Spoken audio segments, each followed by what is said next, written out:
Aí já tem gente entrando. Os amigos.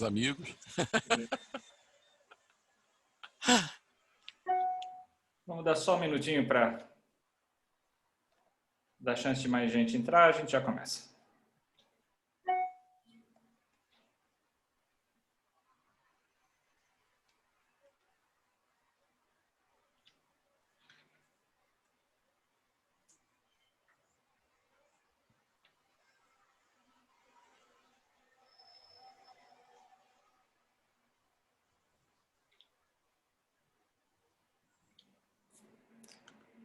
Ok, então, em respeito aos que estão aqui no horário, boa noite a todos. Muito bem-vindos. Essa é a quinta edição do Brasil Structural Summit na Web e o terceiro webinar que a gente vai fazer sobre forame oval patente. Hoje a gente vai falar sobre imagem do forame oval patente, sobre Doppler transcraniano e sobre a intervenção em si, tanto a intervenção padrão como as dicas para situações especiais. Eu tenho a grande alegria de, como sempre, ter um painel muito experiente aqui. Quem está moderando comigo esse simpósio é o Dr. Raul Rossi, do Rio Grande do Sul. E a gente tem no painel o Dr. Daniel Escobar e o Dr. Ayrton Arruda, do Espírito Santo, e o Dr. Francisco Chamier e o Dr. João Carlos Stress, do Rio de Janeiro. Então, para começar, eu gostaria de chamar o Dr. Daniel Escobar, que é mestre em neurologia. Daniel, deixa eu catar teu currículo aqui, só um segundinho. Vamos lá. Coordenador do Serviço de Neurologia do Hospital Meridional de Serra e da Unidade de AVC do Hospital Unimed de Vitória. Mestre em neurologia, nosso amigo, participou do nosso simpósio o ano passado em Vitória, com uma participação brilhante, e ele vai falar sobre Doppler transcraniano no diagnóstico de embolia paradoxal e no segmento depois da oclusão do forame oval patente. Antes do Daniel falar, eu só queria deixar de novo claro que, por favor, isso aqui é para ser um simpósio interativo. Tem como vocês fazerem as suas perguntas no Question and Answers aqui embaixo. A gente vai tentar trazer todas as perguntas ao vivo e o que a gente não conseguir responder aqui será respondido por e-mail depois. Então, por favor, participem e vão aproveitar. Daniel, bem-vindo, boa noite. Boa noite, tudo bem? Deixa eu puxar minha apresentação aqui.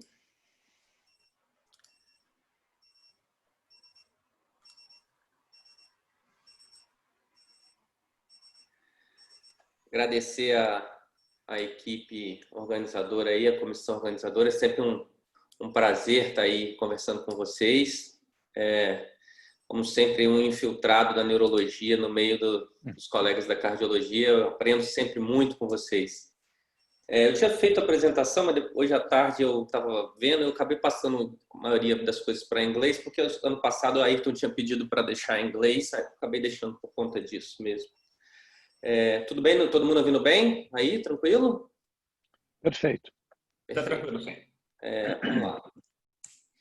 Então, assim, como vocês conhecem, sabem muito bem, né, o forame oval patente é uma condição comum, está presente em 25% da população, né, e maneiras de tentar descobrir se um paciente vai ter embolismo ou se ele teve embolismo e esse embolismo foi relacionado ao forame oval patente e descobrir com acurácia essa relação causa-efeito.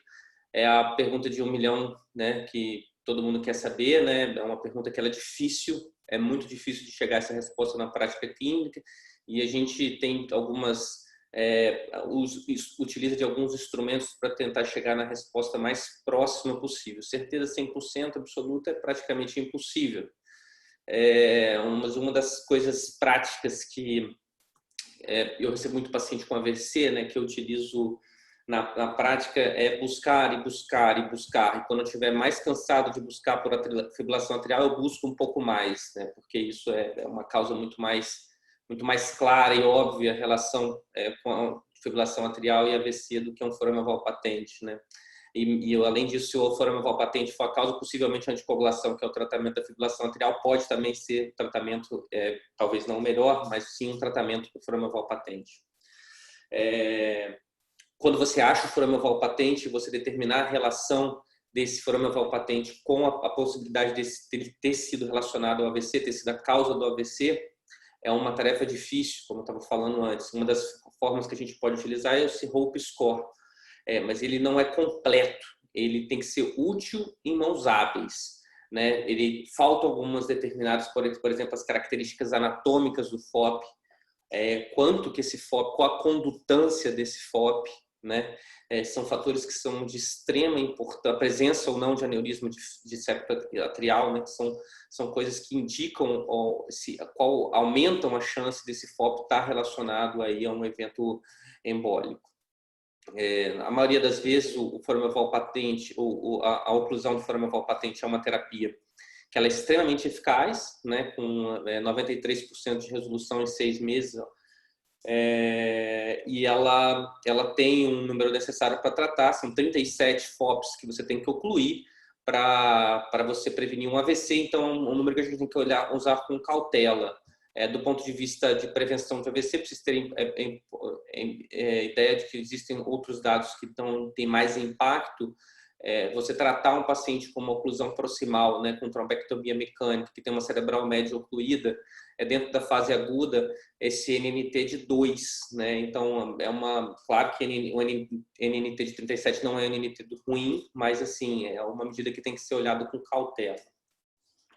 Mas eu acredito que a discussão de se tem que tratar ou não, se tem que ocluir esse FOP é uma discussão bem pertinente, mas eu acho que paralelo a isso, você identificar, você saber se a pessoa tem um FOP ou não, é outra pergunta que tem que ser feita, e não necessariamente o fato de você achar um FOP significa que você vai tratar o FOP. Então você tem que buscar esse FOP ativamente para depois pensar no que vai fazer em relação a isso. Se vai fechar, se vai anticoagular, se vai duplante agregar, enfim, são coisas diferentes que têm que ser tratadas de forma diferente. É assim que eu faço a minha prática do dia a dia.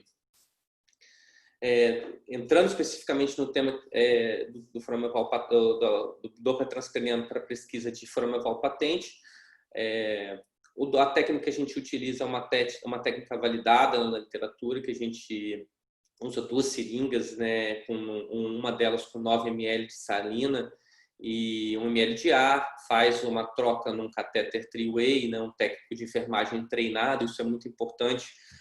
Conforme mais tempo você vai tendo de treinamento com o técnico, mais fácil e melhor são essas infusões. Isso a gente vê, tem uma curva de aprendizado rápida, mas nos 20 primeiros exames aí o técnico demora um pouco para aprender a fazer isso. Isso é natural. 5 segundos depois da infusão, a gente faz uma manobra de Valsalva, né? A manobra de Valsalva tem duração de 10 segundos. Depois a gente faz uma monitorização, depois que solta a monitorização da artéria cerebral média por 25 segundos. E a gente consegue predizer a eficácia dessa manobra de Valsalva, que é o grande diferencial aí no Doppler transcraniano, né, que você consegue ter a colaboração do paciente, já que ele está 100% alerta, sem nenhum tipo de desconforto do ponto de vista de um catéter esofagiano. Uma boa colaboração desse paciente. Aqui eu trouxe um gráfico que mostra, uma figura que mostra a evolução do fluxo sanguíneo durante a manobra de Valsalva. É interessante a gente ver que vocês cardiologistas conhecem isso muito melhor que eu, né? Que quando você faz o aumento da pressão intraabdominal, lá no último gráfico, consequentemente você faz inicialmente uma queda da pressão no arco aórtico, uma queda na pressão, um aumento da pressão no arterial sistêmica, que vai acontecer em seguida, e depois um aumento do fluxo sanguíneo, que acontece na fase tardia, quando você solta, né? Esse aumento, essa queda na pressão após a liberação, a queda da pressão intraabdominal com a queda na pressão arterial sistêmica, e causa um aumento do fluxo sanguíneo cerebral, que a gente traduz com um aumento do fluxo sanguíneo no Doppler. A onda de fluxo ela aumenta, correspondendo a chega a 90% de aumento de fluxo sanguíneo. A gente consegue ver isso no Doppler transcraniano, isso é um duplex, né, na verdade, que é um aparelho que não vê só o Doppler, vê também o ultrassom cerebral. A gente vê que você tem um aumento aí na quantidade de fluxo, ou seja, pelo menos de 50% a 60%, e logo depois que a valsalva termina, tem uma queda desse fluxo também aí maior que 50%. Esse aqui a gente está monitorizando a artéria cerebral média, e a gente vê aí que esse exame deu positivo aí com 6 sinais microembólicos, né? Justamente no ponto mais, onde tem mais fluxo, né? Que é justamente na fase após a valsalva, né? Isso é um exame meu, que a gente vê justamente isso que eu estava explicando, né? Você vê que no início, correspondendo aí à fase de aumento da pressão intraabdominal, a gente não vê bolhas ainda, né? Mas conforme a gente solta, aumenta o retorno venoso e com isso aumenta também o débito cardíaco para o cérebro e aumenta o fluxo sanguíneo cerebral, a gente consegue ver que o exame se torna positivo, a gente vê uma clara onda de aumento de fluxo sanguíneo nesse ponto específico da valsalva. A mesma coisa, um outro exame aqui. E é sempre interessante a gente comparar o Doppler transcraniano com o ecocardiograma transesofágico, né? E quando a gente faz essa comparação, né, a gente vê aí que o Doppler transcraniano ele tem uma sensibilidade de 95% com uma especificidade de 92%. Né? Quando a gente faz a comparação do ecocardiograma transesofágico, transtorácico, com o ecotransesofágico, ele chega a 46% de sensibilidade, quando técnicas um pouco mais apuradas do transtorácico chega a 91%, e o Doppler transcraniano a 97%. Isso na tabela da direita que eu estou estudando. Mas você vê que ainda nessa tabela da direita, é interessante a gente ver que quando a gente compara o ecocardiograma transesofágico com o cateterismo, e esse sim um padrão ouro, a gente vê que é 89%, ou seja, nem o próprio método transesofágico ele não traz uma acurácia, uma sensibilidade de 100%. Quando a gente saiu uma meta-análise aí com 2.000 pacientes comparando o Doppler transcraniano com o ecocardiograma transesofágico, e a gente vê que teve uma sensibilidade, uma especificidade extremamente altas, né? Então é um bom método de triagem. Mas é importante a gente pontuar essa questão que eu estava refletindo, que é o seguinte: a gente está comparando, a gente está considerando que o ecotransesofágico é o padrão ouro, e está comparando com ele. Então, sendo que o ecotransesofágico não tem uma sensibilidade de 100%. Então, a gente provavelmente está chegando num resultado de sensibilidade do Doppler transcraniano que está equivocado. Isso é claro quando a gente pega esse trabalho que é um pouco mais antigo, que é um dos trabalhos bem interessantes do Spencer, de 2004, que ele faz a monitorização com o Doppler transcraniano, mas além do Doppler transcraniano, ele faz o modo M, que a gente chama, né? Que a gente consegue ver toda a extensão da cerebral média de um lado e consegue ver também a cerebral anterior do outro lado. E muitas vezes a gente consegue ver se a gente tem dois probes, as duas cerebrais médias, ou seja, a gente consegue pegar qualquer bolha que passa, né? Aumenta muito a sensibilidade quando a gente faz a utilização dessa técnica. E aí a gente consegue ver, e quando ele compara isso aí com o cateterismo transesofágico, com o CAT, né? Vê que o Doppler transcraniano tem uma sensibilidade de 98% comparado a 91% do ecotransesofágico.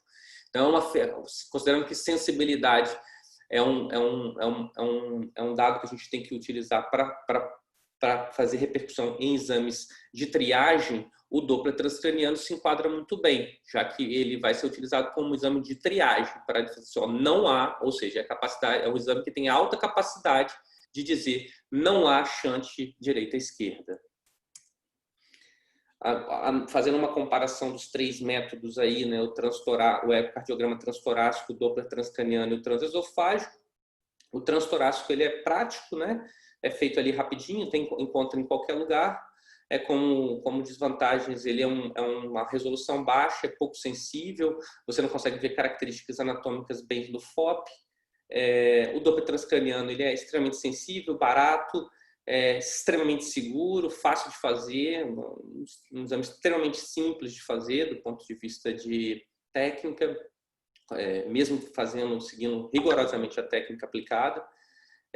O teste, na minha cabeça, eu penso que a principal desvantagem é você não conseguir dar características dessa comunicação, né? E não dizer que aquilo exatamente é um FOP, pode ser uma fístula pulmonar.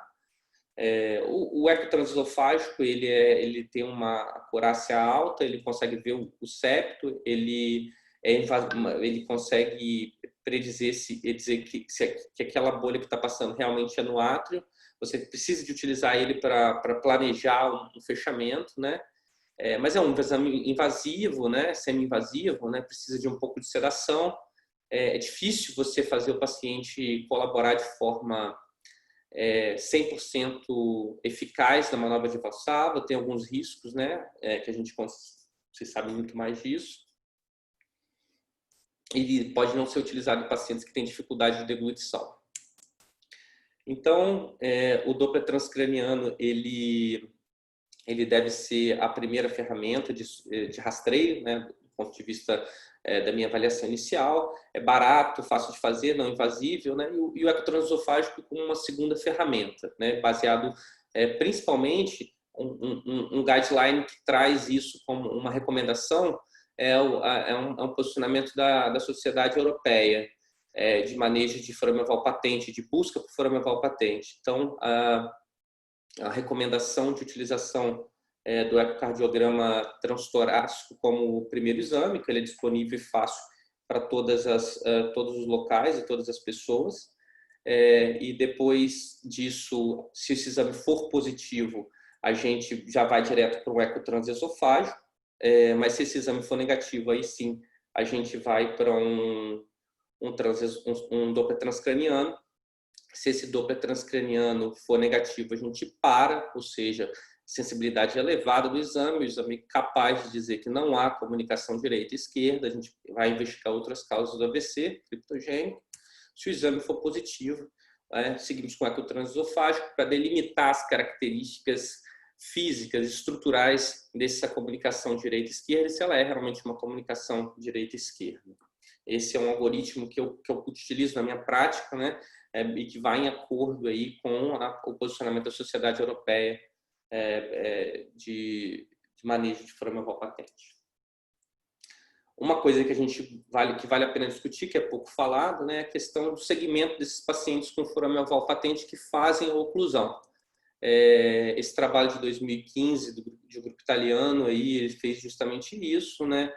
Com 3 meses ele fez um ecocardiograma transesofágico desses pacientes, com 6 meses um Doppler transcraniano e depois um follow-up até 5 anos. E é muito interessante ver como é que as coisas vão mudando, né? No follow-up de 6 meses, 77% estava com oclusão completa e 23% ainda tinha um shunt residual. Dos que estavam desses 77% que tinham uma oclusão completa em 6 meses, apenas 48% desses pacientes, né, tiveram aí uma oclusão e depois no longo termo, no segmento de 5 anos. Já dos pacientes que tinham um shunt residual no follow-up de 6 meses, ou seja, 23% desses pacientes, 28 deles, né, depois no follow-up de 5 anos, ou seja, 8 pacientes eles passaram a ter então esse shunt que estava aberto fechou em 5 anos, né? E 20 mantiveram esse shunt residual. Então uma coisa bem dinâmica, né? Parece que esse shunt pode fechar depois de um tempo, né? Mesmo que teve não teve uma oclusão residual, e aqueles que tiveram uma oclusão completa, parece que depois de um tempo podem ter algum tipo de falha nessa passagem direita-esquerda. Mas é importante também pontuar, esse é um estudo da Bélgica, né, que fez uma análise bem parecida com desses pacientes, né, que teve alguns dados bem similares, ou seja, 42% desses pacientes eles tinham ainda um forame oval patente depois que eles foram ocluídos, ou seja, 66 pacientes com AVC criptogênico, com menos de 55 anos, Usaram 4 tipos diferentes de próteses, conhecidas aí no mercado, vocês conhecem muito melhor que eu. E desses 66, né, na primeiro follow-up, 42% mantinham ainda um FOP, uma comunicação. E no follow-up de 12 meses, 41%. Mas mais importante, tão importante como saber que esses pacientes eles tinham uma comunicação direita-esquerda, que mesmo após a oclusão desse device, aqueles pacientes que estavam tendo AVC e por isso foram candidatos à oclusão, não passaram a ter mais, ou seja, a redução da condutância desse shunt foi suficiente para evitar novos eventos cardioembólicos nesses pacientes, né, via esse FOP. Pelo menos nos 4 anos, se eu não me engano, que foi feito o follow-up desse estudo aí.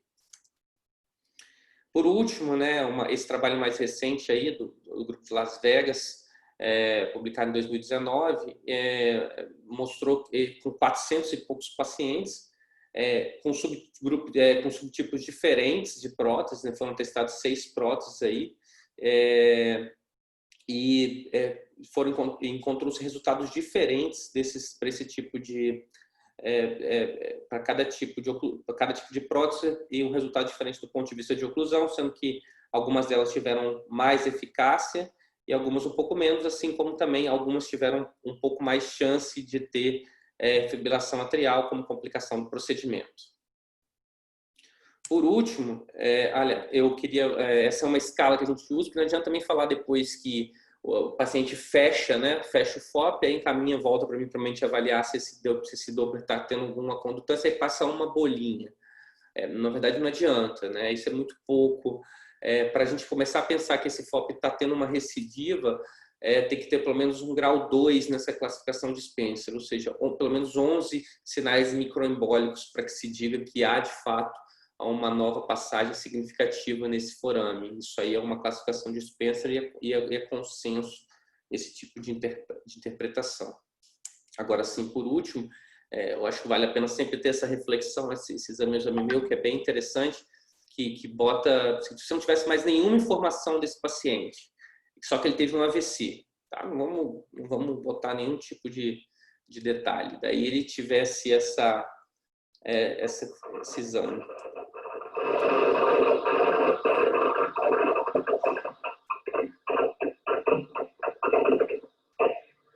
Esse vai ser o exame mais positivo. Não sei se deu para escutar bem, vou passar mais uma vez aqui para vocês verem.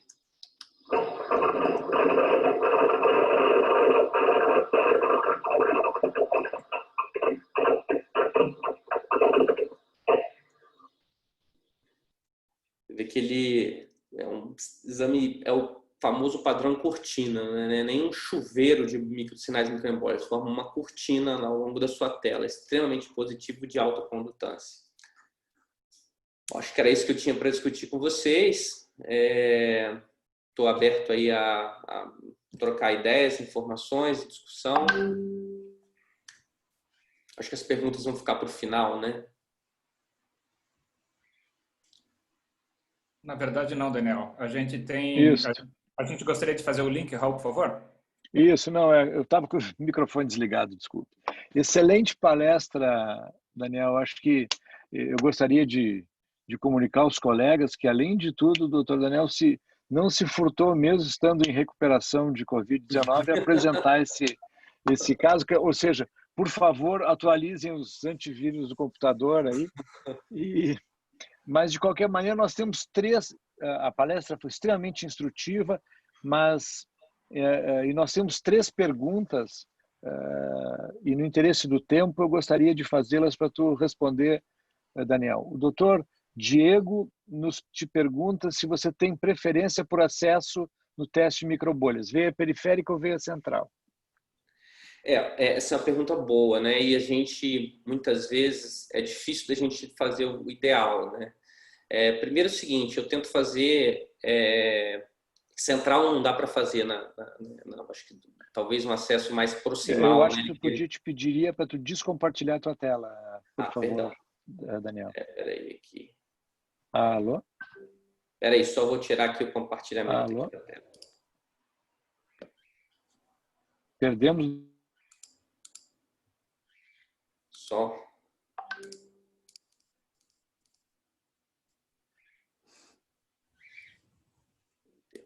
compartilhamento. Oi, tá me ouvindo? Perfeito. Pronto?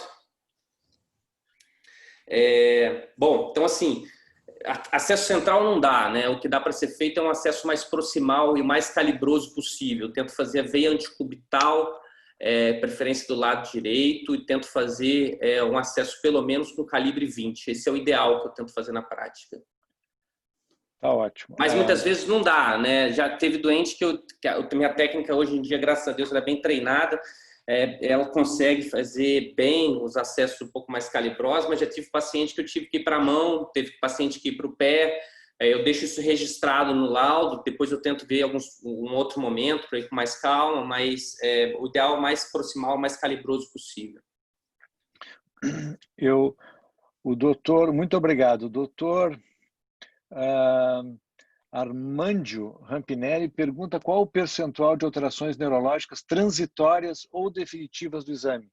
Eu imagino que ele esteja falando do risco. O que a gente faz é infusão. A gente faz infusão de salina com soro fisiológico. Não tem zero percentual de complicações neurológicas definitivas ou mesmo transitórias com a realização do exame. O Tomé já fala que os sinais microembólicos são os famosos HITS, High Intensity Transient Signals. É isso aí, né? Exatamente.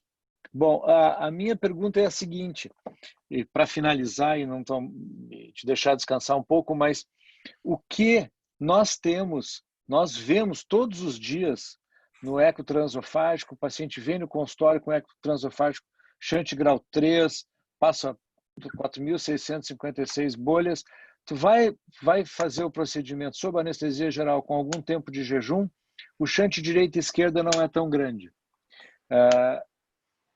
Tu já viu isso? Esse pitfall pode acontecer também no Doppler transcraniano? Vocês têm algum cuidado de hidratar o paciente antes? Como é que funciona? Pode acontecer, sim. Na verdade, assim, e acontece também o seguinte, às vezes o Doppler é positivo com alta quantidade de passagem de microbolhas, o Doppler transcraniano, e o transesofágico tem uma passagem pequena. Isso varia muito, principalmente da técnica utilizada, por isso é importante ter bastante cuidado com a técnica da infusão com grande quantidade de bolhas. Eu acho que é importante também o calibre do acesso. Quando realmente você faz com um calibre 22 distal, acontece que essas bolhas elas não conseguem passar de forma adequada para a circulação venosa periférica e acabam se dissolvendo nesse caminho. Então, é outro ponto importante para a gente ter cuidado na hora de fazer o exame. E outro ponto é você mesmo falou, né, que é tentar hidratar o paciente o máximo possível para melhorar o fluxo sanguíneo e melhorar a possibilidade de visualizar, diminuindo a viscosidade do sangue, visualizar essas microbolhas na artéria cerebral média. Raul. Perfeito. Raul? Fala aí. Então, eu acho que essa sua pergunta e é bem curiosa, talvez o Daniel responda bem rápido. Diferente do transesofágico, que requer uma sedação, às vezes propofol, é difícil o paciente fazer com ele bem acordado. No Doppler transcraniano, me corrija se eu estiver errado, você não precisa sedar nada, você faz com ele bem acordado e aí ele consegue fazer a valsalva bem ativa. É isso, Daniel? Não, perfeito, perfeito. Mas isso aí, o Ayrton, responde a pergunta reversa, né? Que o Raul fez. O Raul fez o seguinte: se o cara deu positivo forte no transesofágico, né? E aí não deu tão forte lá na hora que ele foi fazer o procedimento, né? Não tem um shunt tão forte. Aí isso aí você não consegue explicar com o efeito da sedação no transesofágico, já que se fez a sedação, ele está com menor colaboração, teoricamente o exame teria que dar fraco, e deu forte nesse caso, né? Mas o que eu acho que interessante, né, a gente até está com esses planos aí, né, em qualquer momento desse aí, porque também a gente, o que pode acontecer é isso aí, como o cara está numa situação de viscosidade diferente, né? A gente vai encontrar um resultado diferente num dia para o outro dia. Eu acho que talvez, né, até a ideia que você mesmo deu já no dia que for fazer o procedimento mesmo, a gente faz ao vivo. Entendeu? Pega um paciente fortemente positivo, que tem uma indicação legal, faz a monitorização pré-procedimento, né, documenta, né, aí você vê como é que vai estar lá no procedimento e depois a gente faz depois, no final, para ver como é que isso vai ficar. Isso que eu acho que talvez seja interessante para a gente fazer. Bom, Daniel, brilhante apresentação, muito obrigado. E agora eu gostaria de continuar o nosso simpósio ouvindo o Dr. João Tres, que é cardiologista intervencionista, desculpe, que ele é ecocardiografista do Hospital de Clínicas de Niterói, e o João vai nos falar sobre o outro lado da moeda, o ecocardiograma transesofágico, o que achar dele, enfim, é onde o expertise do João está, e o expertise do João é muito grande, como todos nós sabemos. João, obrigado. Um prazer imenso, uma super alegria estar com vocês todos há tantos anos, né? Eu acho que é digno de nota já. Acho que a primeira intervenção, né, que participei já tem 20 anos e foi exatamente em outubro com o Dr. Francisco Chamier, o Raul Rossi, essa turma toda. E é muita alegria, né, estar ainda hoje aí conversando, batendo papo, trocando ideias a respeito das inovações em relação a procedimentos já tão antigos, né, digamos assim. Eu quero parabenizar o Daniel, mas eu vou pedir desculpas a ele, absolutamente, quando ele coloca o primeiro exame, o Doppler transcraniano, eu devo te dizer o seguinte, eu falo como a prática clínica diária. Quando existe uma solicitação, um paciente fez um acidente vascular cerebral ou embólico, esse paciente, quando é pedido transesofágico, não é para ver FOP, né? É solicitado para que você estude a aorta ascendente, o arco aórtico, todas as fontes emboligênicas cardíacas. E com isso, é mais um dado que você pode dar no aspecto do forame. Então, o primeiro exame tem que ser o transesofágico, não é o Doppler transcraniano. O porquê? Nós vamos ver paciente com fibrilação atrial, podemos ver trombos na auriculeta, vamos ver trombo na ponta do ventrículo, podemos observar o septal pouch com o trombo dentro dele, do lado esquerdo. Até podemos observar o forame oval patente no aspecto do estudo da microbolha, que é o que nós vamos mostrar hoje de cavidades direitas. Tá? Só que, além disso, a gente também tem os shunts intrapulmonares. Então, quando você pede para fazer um exame, inicialmente a gente sempre imagina assim, se você chega na hemodinâmica, onde é que está o septo? Onde é que está o forame oval? Né? E aí aparecem esses estudos ainda de transtorácico, que inicialmente mostra uma passagemzinha de bolha e a outra passagem que pode ou não ser pela veia pulmonar. O que eu posso dizer sobre isso? O problema fora do Brasil é o custo. Por quê? Quando você vai na Europa, um eco transesofágico ele custa mais de 8 vezes o valor de um eco transtorácico. Isso não estou contando o preço do anestesista. Então, eles tentam sempre trabalhar com esse tipo de estudo, ou seja, você leva para a sala um paciente sem qualquer observação definitiva, seja da auriculeta esquerda, seja da ponta do ventrículo esquerdo, que ele tenha alguma drenagem diferenciada pulmonar. Então, isso eu particularmente acho que não deve ser solicitado. Nos Estados Unidos é 5 vezes mais caro do que um transtorácico e aqui no Brasil é 4 vezes mais caro. Mas, quando a gente pensa nesse tipo de avaliação, a gente tem que observar o seguinte, se você entra no transesofágico e observa objetivamente o septo interatrial, você vai ver o descolamento do septo secundo, e essa passagem de cor, essa passagem é tudo que nós esperamos. É uma observação definitiva de uma abertura de um forame oval patente. Uma outra situação que a gente pode observar também, quando você utiliza o Doppler transcraniano, o paciente ele pode ter, muitas vezes, passagem que ele tenha um CIA grande, e que com a manobra de Valsalva você consiga passar essa bolha para o lado esquerdo, e não necessariamente seria o forame oval. E uma outra informação é que hoje eu já trabalho com máscaras específicas em que você pode fazer Valsalva com o paciente em exame ambulatorial, não necessariamente o paciente estando entubado. São máscaras que você tem entrada para passagem do transesofágico e uma passagem que você pode utilizar.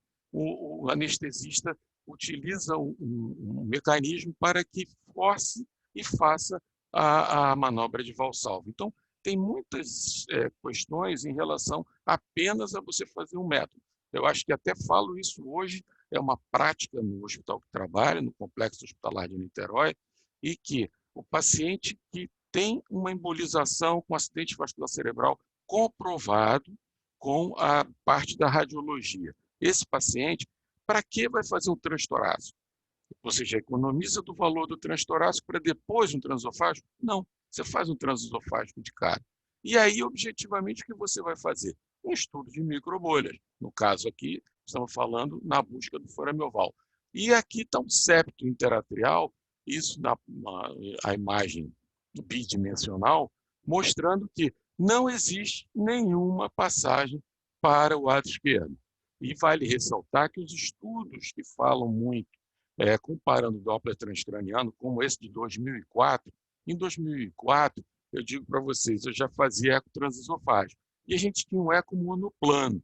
Hoje, o eco ele é multiplanar, tá? Você tem uma visão global do coração com o 3D, então você já não tem mais uma única janela de observação, e são vários nuances que você tem a mais para poder fazer um diagnóstico de alguma fonte emboligênica. Aqui no caso do 3D, você pode também fazer, mais à frente eu vou mostrar qual, para mim, é a importância do 3D no aspecto do transesofágico para o fechamento do FOP, e o grande objetivo e a grande experiência. Passou bolha? Passou, mas está aberto o forame oval. Infelizmente, como, poxa, ainda hoje, a maioria das pessoas, e é uma pena isso, não digo cardiografista, sabe fazer exame, sabe fazer o transesofágico, claro, mas ele vê a bolha do lado esquerdo, opa, tem forame oval. Pode ser que sim, pode ser que não.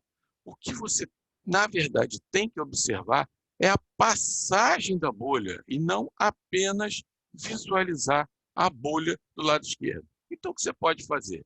Você pode aumentar, utilizar o zoom. Eu, particularmente, deixo gravando o exame inteiro, para depois, se eu quiser voltar no trackball, quiser rever o exame, eu vou ter oportunidade de definitivamente observar o shunt pelo forame oval. Ou seja, aqui eu paro a imagem e mostro o septo descolado, o septo secundo do septo primo e a passagem das microbolhas. Olha, com isso, sinceramente, é 100% de sensibilidade. O que você pode dizer é o seguinte, pode acontecer da bolha passar e o catéter não? Pode. Por quê? Muitas vezes a passagem é tão pequena que ela é menor do que o tamanho do catéter que você vai passar para fechar o forame oval. Por que você vê isso na bolha? Vejam bem, quando você usa uma bolha industrializada, como é o caso da bolha de cavidades esquerdas e sistêmica, né, como o caso do Sonovil, você tem a certeza do tamanho da bolha que está passando. Nós sabemos que a passagem capilar pulmonar de bolhas, ela passa acima de 10 micra. Quando tem qualquer bolha abaixo de 10 micra, ela não passa no veno capilar pulmonar. E com isso, o que acontece aqui? Muitas vezes a gente faz a bolha de modo manual, ou seja, com three-way, ou bota ar, ou bota sangue, ou bota cefalotina, e quando você usa esse artifício, você não sabe qual é o tamanho da bolha. Pode ter bolha com menos de 10 micra, como pode ter bolha com mais de 10 micra. Então, na verdade, essa visualização da passagem da bolha no forame oval é essencial para você levar o paciente para a sala da hemodinâmica. Aqui nós temos uma imagem de um aneurisma de septo interatrial que ele é tipo C, ele aparentemente é tipo A, mas ele sobe e joga para o outro lado. E aí nós estamos em 4 câmaras e vemos bolhas através do lado esquerdo. Isso aí é forame? Passa bolha? Eu estou vendo realmente com certeza? Pronto. Eu vou para outro corte, que é um corte 2 câmaras, onde temos a veia cava superior, a veia cava inferior, e aí nós vemos objetivamente um deslocamento, ó, do septo, provando que existe o forame oval patente. Eu acho que isso é uma condição que não pode ser cartomante, eu acho, né? A cartomante acha, o médico tem que ter certeza. Ele tem que falar, eu vi, eu mostro e eu provo. Então, a gente está vendo a passagem da bolha. Agora, por vezes, pode acontecer o seguinte, as bolhas estão chegando e eu não estou vendo essas bolhas passarem pelo septo. Ou seja, existe um outro local que elas podem passar? Sim, existe. O shunt intrapulmonar, ele pode acontecer. E aí, eu vou objetivamente para as veias pulmonares, aqui no caso superior esquerda, e refaço a microbolha e vejo uma passagem de bolhas. Atualmente, Dr. Francisco Chamier, Dr. Daniel Peralta e eu estamos acompanhando e fazendo um estudo clínico crítico sobre qual a importância dessa avaliação de passagem de microbolhas pela porção pulmonar, seja pelas veias pulmonares esquerdas ou pelas veias pulmonares direitas. Nesse caso, especificamente, existia uma fístula arteriovenosa pulmonar. E aí já vai para um outro assunto próximo, né, da web, de fechamento de fístula arteriovenosa pulmonar, quem sabe, né? Bom, dando seguimento, aqui eu vou mostrar para vocês, para mim, a importância da onde entra o eco 3D. Quando vemos duas imagens, uma de forame oval e a outra de uma outra passagem, uma falta de conexão no septo interatrial, o transesofágico pode nos demonstrar o forame oval aqui e uma CIA póstero inferior aqui. Então, essa eu acho a grande vantagem de você ter um eco tridimensional na sala. Porque você vai demonstrar que não é só o forame oval que está presente. Você tem um forame oval e tem uma comunicação interatrial. E muitas vezes você tem múltiplos shunts pelo septo interatrial. E isso também pode ajudar através do estudo tridimensional. Nós vemos tanto do lado esquerdo quanto do lado direito o forame oval e a CIA. Não posso deixar de lembrar que a rede de Chiari, ela também tem que ser avaliada e muito bem avaliada nos pacientes que vão fechar o seu forame oval. Por quê? A rede de Chiari, ela pode ocasionar uma dificuldade na passagem do catéter ou na abertura aqui embaixo, por exemplo, da prótese do lado direito dela. Muitas vezes você já desceu com a prótese esquerda, já encostou no septo, e quando você vai abrir o disco direito, a rede de Chiari pode atrapalhar. Não é sempre, mas ocasionalmente, de acordo com a exuberância dela, ela pode ser uma maneira de dificultar o procedimento, o fechamento mais simples do forame oval patente. Um outro elemento importante é a válvula de Eustáquio. A válvula de Eustáquio, também conhecida desde a época do descobrimento do Brasil, ela mostra o seguinte, são resquícios embriológicos do seio venoso, e aqui, ó, como o apêndice, existe uma tendência para o desaparecimento dela, porém, ainda muitas vezes observamos ela extensa e grande, inclusive chegando no seio venoso. Da mesma maneira, na hora que você vai passar o catéter e na hora que você vai descer com a prótese para abrir o disco direito, algumas vezes você pode ter alguma dificuldade com esse tipo de posicionamento da válvula de Eustáquio. Agora sim, você já está com a possibilidade de abrir o disco esquerdo, traz o disco esquerdo, abre o disco direito e pronto. Fechou o forame oval. Muito bom, muito bonito. Mas a imagem que você pode ter no 3D, ela realmente, eu botei essa imagem porque aqui eu estou vendo, é um corte alto do esôfago, que aqui está a veia pulmonar. Ela abre, desce a prótese do disco esquerdo, e aí vocês vão ver a prótese do disco direito encostando e fechando.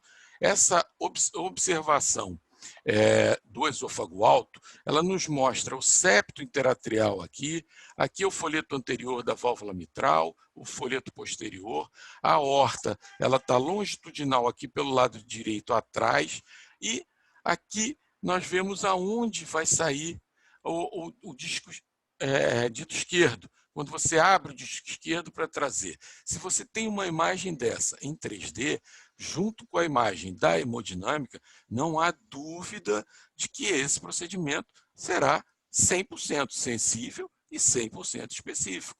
Eu acho que essa é a grande ideia. Eu acho que é uma mensagem que a gente pode passar, e que como é que eu fico satisfeito de poder estar participando e ajudando ao procedimento ser 100% efetivo. Quando eu vejo aqui o septo interatrial atravessando aonde estava o buraco, você vê a prótese, o disco esquerdo, e o disco direito dela, e o septo interatrial ao redor, ou seja, isso dá uma segurança imensa de que realmente conseguimos realizar nosso objetivo. Bom, gente, desculpa, Daniel, muito obrigado a ter me alongado e tal. Eu acho que é importante o Doppler transcraniano, não há dúvida que ele traz muita importância para que a gente possa ver o número de chuveiros que estão acontecendo cerebrais e se evolutivamente o paciente fechou ou não fechou, mas essa distinção entre shunt intrapulmonar, shunt dentro das alterações de septo interatrial, eu acho que ela vai sempre permanecer na dúvida sem uma grande definição. Obrigado, gente. Posso falar um pouquinho, rapidinho? Bom, primeiro, parabéns pela aula, João, excelente. E assim, João, eu assim, o que eu faço do dia a dia é praticamente quase todo o tempo é investigar causas do AVC. Esse é a minha formação, é o que eu trabalho. Então, assim, é impossível discordar de você, né, quando você fala que o eco transesofágico, no sentido de investigação do AVC, ele traz outras informações que o Doppler transcraniano nunca vão te dar. O tamanho do átrio esquerdo, se há um trômbio no átrio esquerdo, se há um retardo no esvaziamento do átrio esquerdo, tamanho, enfim, várias outras, dinâmica contrátil, várias outras coisas.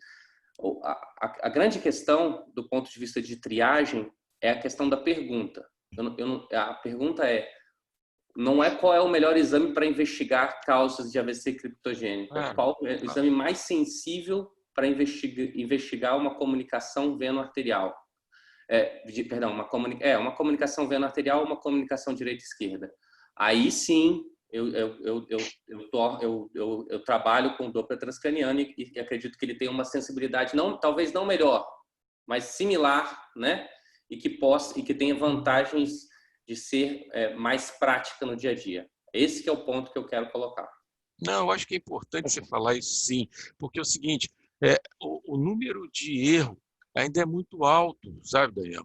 Porque as pessoas, ou seja, não veem a passagem específica. Aí fica aquela dúvida, mas tem bolha, não tem bolha. Eu acho que aí o seu exame é essencial. Se o médico tem a dúvida, ele vai para o Doppler transcraniano, não tem dúvida disso, a não ser que você possa realmente mostrar que tem o forame. Eu acho que o grande lance aí para você e o seu trabalho, o desenvolvimento disso, são essas dúvidas que o Brasil inteiro tem, né? A pessoa fala, não, eu vi bolha no átrio esquerdo, mas a bolha passou por onde, né? Isso eu acho que o Doppler transcraniano é sine qua non, não tem dúvida. Você viu, olha, passou ou não passou. E eu acho que é importante esse trabalho que o Jamier está fazendo com o Daniel e tudo, tem o Doppler transcraniano, exatamente para a gente poder fazer os dois métodos e poder confirmar quando o método V passou ou não passou e o seu Doppler transcraniano não mostra, entendeu? Não estou reclamando nada, nem falando... Não, de forma alguma. Achei super construtiva a sua crítica. Nada, rapaz. Pô, um abraço, cara. Não, é sério mesmo. Deixa eu interromper vocês. Excelente discussão. João, você pode compartilhar a tela, por favor? Claro. João, excelente tua palestra, tuas imagens estão lindas como de costume, muito obrigado. Se der tempo a gente continua essa discussão no fim, mas agora eu preciso dar sequência e gostaria de chamar nosso grande amigo Dr. Ayrton Arruda, que é cardiologista intervencionista de Vitória. Tem um currículo enorme aqui, mas deixa eu ler que é... Amigo do Enio, põe amigo do Enio. Isso. O Ayrton vai falar sobre o passo a passo e a técnica normal, então, para o implante da prótese Amplatzer. Ayrton, faz favor. Prazer estar com os amigos e depois de duas tão interessantes e brilhantes apresentações. O primeiro questionamento, e aí vou cutucar um pouquinho o TRES, né? O eco que se faz ambulatorial ele é muito importante para corroborar com a indicação de oclusão. Mas a avaliação na sala de hemodinâmica com os olhos de quem faz o procedimento, ela traz informações adicionais que são fundamentais, agora sim, para dimensionar o dispositivo e para você fazer uma boa técnica. O que eu quero dizer com isso? É que o ecocardiografista é muito importante, mas o intervencionista ele tem que treinar os seus olhos para ver bem o eco. Isso é uma condição ímpar para você tratar os defeitos do septo. Também eu gostaria de tocar nesse assunto, o procedimento de fechamento do FOP e o próprio Amplatzer, que talvez seja o dispositivo mais estudado, eles têm um perfil de segurança bastante elevado, confirmado em vários estudos randomizados, registros, etc. Mas, apesar disso, a equipe que realiza o procedimento deve empregar as melhores práticas médicas para que os eventos adversos graves sejam raros. É um procedimento simples, mas não deve ser feito de maneira simplória, deve ser feito com elegância, né? O Amplatzer PFO Occluder, ela é uma prótese autoexpansível de duplo disco entrelaçado de nitinol, ligados por uma cintura central, que é de 2 a 3 milímetros. Os discos possuem um fino tecido de poliéster interno. Eu chamo a atenção para esses fios com o tratamento desse intráglio, que ela evitam a liberação excessiva de níquel, é boa para aqueles pacientes que têm uma provável alergia, né? É totalmente recapturável e reposicionável. Num segmento extenso do RESPECT Follow-up, foi encontrado 0 de erosões, trombos ou eventos embólicos associados. E, como disse o Daniel antes, as taxas efetivas de fechamento nesse trial em 6 meses chegaram a 94,2%. Basicamente, existem 3 discos dedicados para o PFO, aqui eu excluo para a CIA multifenestrada, os de 18, 25 e 35, que cabem na bainha 8 frentes e 9 frentes, o de 35. O de 18 é o menorzinho.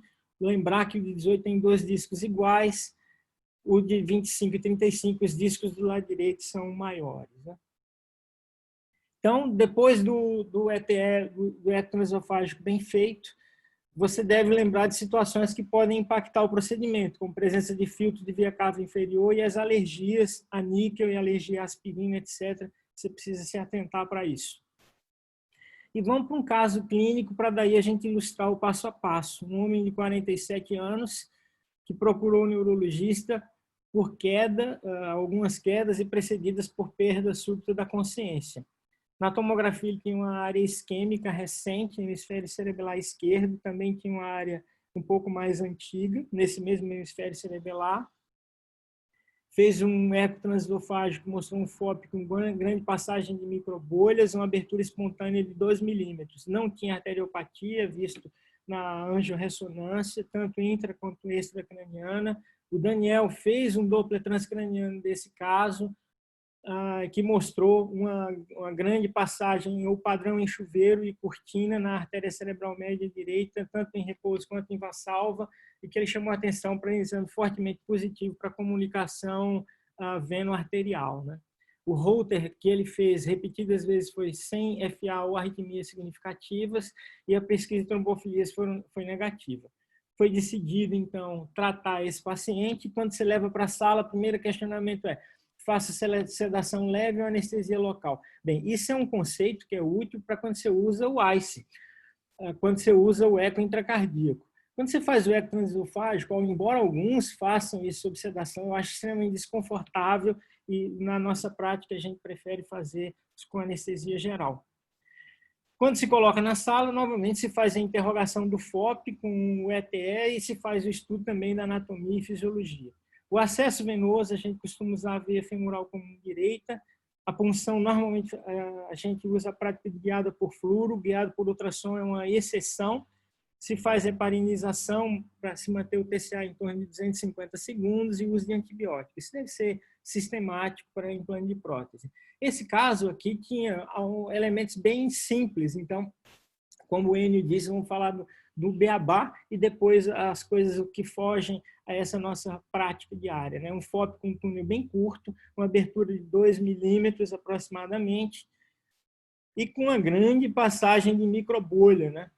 Então, um rio de microbolha que passava pelo FOP. Bem, o cruzamento do FOP, na rotina do dia a dia, a gente faz principalmente na fluoroscopia, mas quando a gente está trabalhando, faz uma verificação pelo eco transesofágico. Particularmente, a gente prefere o catéter de multipurpose ou multipropósito, mas pode ser usado o Judkins de direita, né? Eu já vi autores criticando o uso do guia hidrofílico, essa é a prática que a gente usa, alguns usam o guia teflonado, e daí que você, depois de atravessar, você deve atingir a veia pulmonar superior esquerda e pôr um guia em J extra stiff para continuar trabalhando.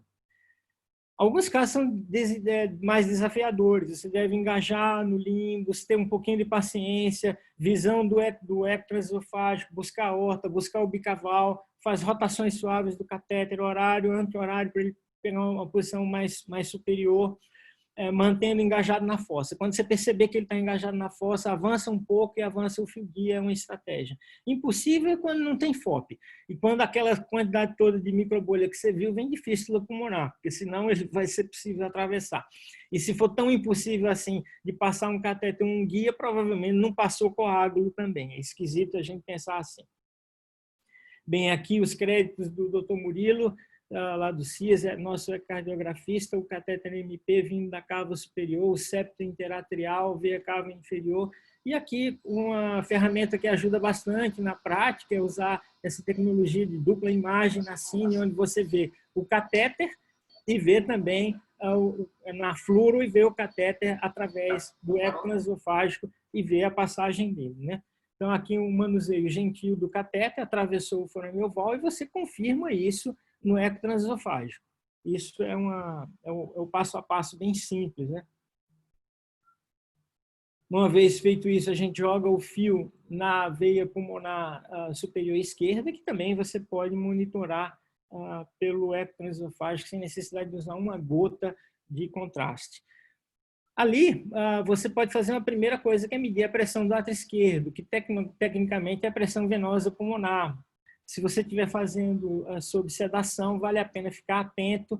Ele pode fazer uma pressão negativa, aspirar um pouquinho de bolha de ar, isso pode trazer problemas para o seu diagnóstico e tratamento. Nesse caso, você deve infundir 500 ml de salina rápido, para que você diminua a probabilidade de embolia aérea e também reação vasovagal na tração da bainha do septo. Mas isso funciona quando você faz sob sedação. Bem, aí a partir daí que você cruzou, que está com tudo certo, algumas dicas valem a pena seguir, né? Quando você passa o fio Amplatzer na veia extra stiff, na veia pulmonar, você já provoca uma certa abertura ou maximiza a abertura do septum primo. A primeira observação que você faz, será que isso vai abrir muito? É um septo muito distensível? Para aqueles túneis longos, você percebe que esse estiramento não é bom. E aí eu deixo essa questão que é uma briga, entre aspas, se eu estiro com balão ou se faço implante direto. O nosso grupo faz quase que 100% implante direto sem estirar com balão, exceto em situações especiais, e que o Chamier deve chamar a atenção dessas dicas, né? Esse caso aqui, por exemplo, quando a gente passou o fio de 2 milímetros, ele foi para 5,1 milímetros. Ele ampliou um pouquinho o tamanho da abertura, mas não tanto para a gente pensar em mudar uma estratégia significativa para uma prótese de CIA, por exemplo. Então, esse aqui tinha um túnel relativamente, é um túnel curto, era menor que 15, uma abertura espontânea menor que 6, que eu acho que isso é um ponto de porta interessante. Alguns da literatura estendem um pouco mais, isso após a passagem do fio Amplatzer, né? E com a abertura pequena, túnel curto, então, aí vem uma pergunta para os senhores, aqui uma primeira enquete. Que dispositivo lhes parece mais adequado para esse caso? É um túnel pequeno, abertura espontânea também pequena, seria o dispositivo 18, 25 ou 30. O que é que vocês escolheriam para esse caso?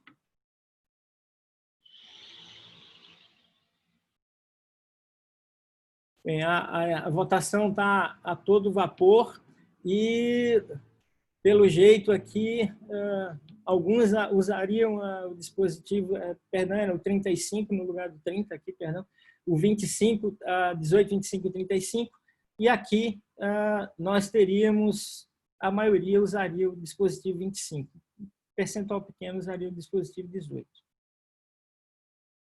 Vamos fechar a poll. Nós escolhemos o dispositivo 25, depois eu mostro qual é o racional para isso, é um racional empírico hoje. Aqui, o dispositivo, a bainha e o sistema de liberação vem à parte, você captura o dispositivo, pega o dispositivo, abre, coloca em solução salina, vai rosquear esse dispositivo, e esse é um passo extremamente importante, tirar todo o ar do sistema, fazendo o flush dele, né? Então, faz o flush dele, tira todo o ar do sistema, é um passo extremamente relevante para a segurança do procedimento. Na maioria dos casos, a escolha do dispositivo é binária, 25 ou 35 milímetros de uma Platzer PFO Occluder. 25 é escolhido na maioria dos casos. Raramente o dispositivo 18 é necessário. Eu confesso que usei pouquíssimas vezes com aqueles FOPs de 2 milímetros, que você passa o fio e ele não aumenta de jeito nenhum, e com um túnel extremamente curto.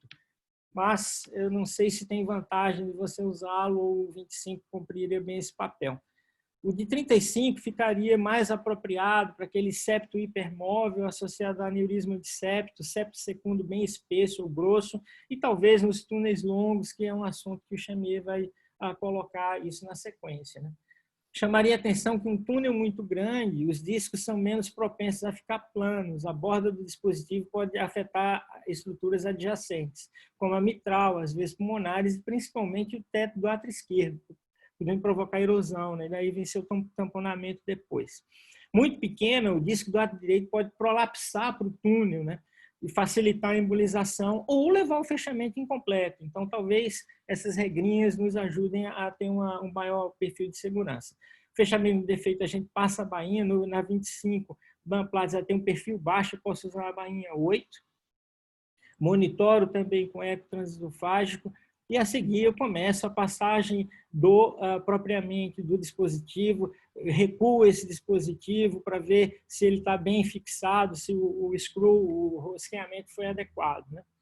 E na sequência a gente vai monitora tanto por eco transesofágico quanto por cine o implante, a abertura do disco esquerdo, puxa o disco esquerdo, diferente da CIA, você sente resistência no septo, isso é extremamente importante, e aí também monitorado pelas duas visões de eco e de fluoroscopia, você abre o disco direito. E aí vem a parte importante, que é fazer a avaliação da estabilidade do dispositivo. Existe uma manobra de puxa, empurra, empurra, puxa.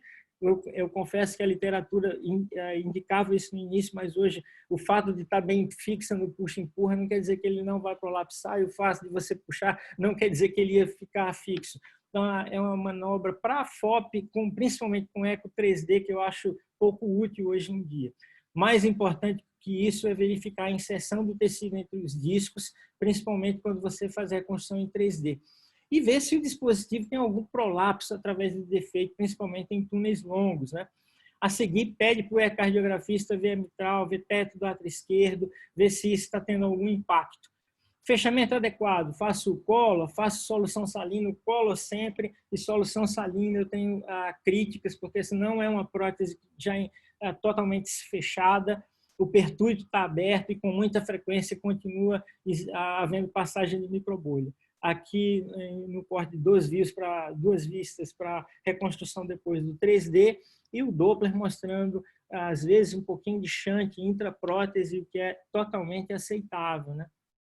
Para a liberação da prótese, simplesmente gire o cabo de entrega em direção à seta. É só seguir a orientação e remove imediatamente o cabo, puxa a bainha para baixo do diafragma para evitar acidentes, dê um flush na bainha antes de você puxar para não jogar trombo lá para dentro, você fechou o FOP, mas a artéria pulmonar continua lá aberta para receber trombo.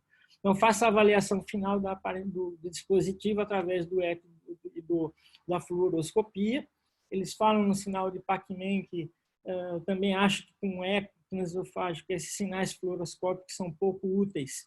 Você pode fazer uma reconstrução tanto do disco esquerdo quanto do disco direito e ver se e depois ver se, como mostrou o TRES, se esse disco está sanduichado, o septo ou não.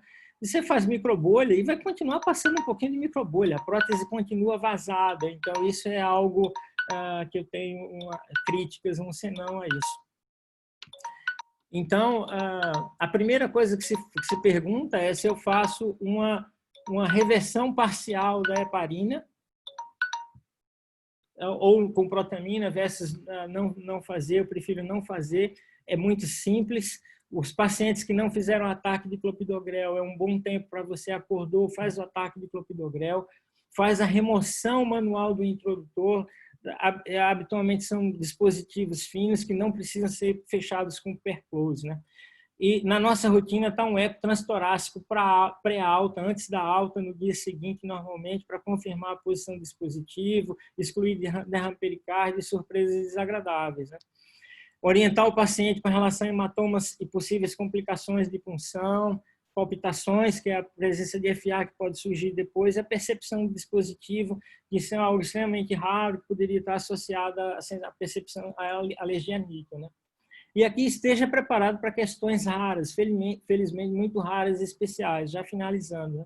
Seria a detecção intraprocedimento de trombos, isso é um problemaço durante o procedimento, às vezes você tem que fazer trombolítico se isso acontecer, indução de fibrilação atrial, detecção de derrame pericárdico, se tiver erosão ou perfuração de cavidade cardíaca, embolia aérea, às vezes o paciente faz supratransitório, se queixa de dor precordial e pode ter sido embolia gasosa, né?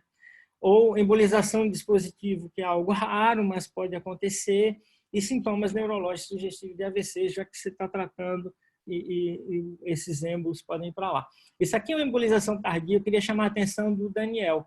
Isso depois cabe um webinar para dizer como aconteceu, mas foi detectado no 7º mês e como a gente foi retirar esse dispositivo. E veja, por que eu fico curioso quando se fala que apareceu o shunt de novo? Eu acho improvável você fechar o shunt e aparecer novamente, porque essa prótese endoteliza. E por que eu sei que endoteliza? Além da literatura, vejam o que aconteceu com isso. Ela está totalmente revestida, endotelizada, isso parecia um fígado cirrótico. Eu não acredito que tenha, se fechar o shunt, volte a ter nesse local. A prótese fica extremamente espessa, não é um endotélio propriamente dito, é um endocárdio que revestiu essa prótese, né? E aí eu concluo dizendo que o fechamento do FOP com dispositivo Amplatz é simples, seguro e eficaz, leva 30 minutos ou menos, permite a alta hospitalar precoce. Em vários sistemas de saúde, a alta hospitalar é no mesmo dia, day hospital. Alguns subgrupos anatômicos, entretanto, são desafiadores e podem ser vistos em 5 a 10% dos casos. É o próximo assunto. Túnel longo, aneurisma de septo e FOP com ampla abertura espontânea. Eu passo a bola para o Enio e para o Raul para convidar o Chamier.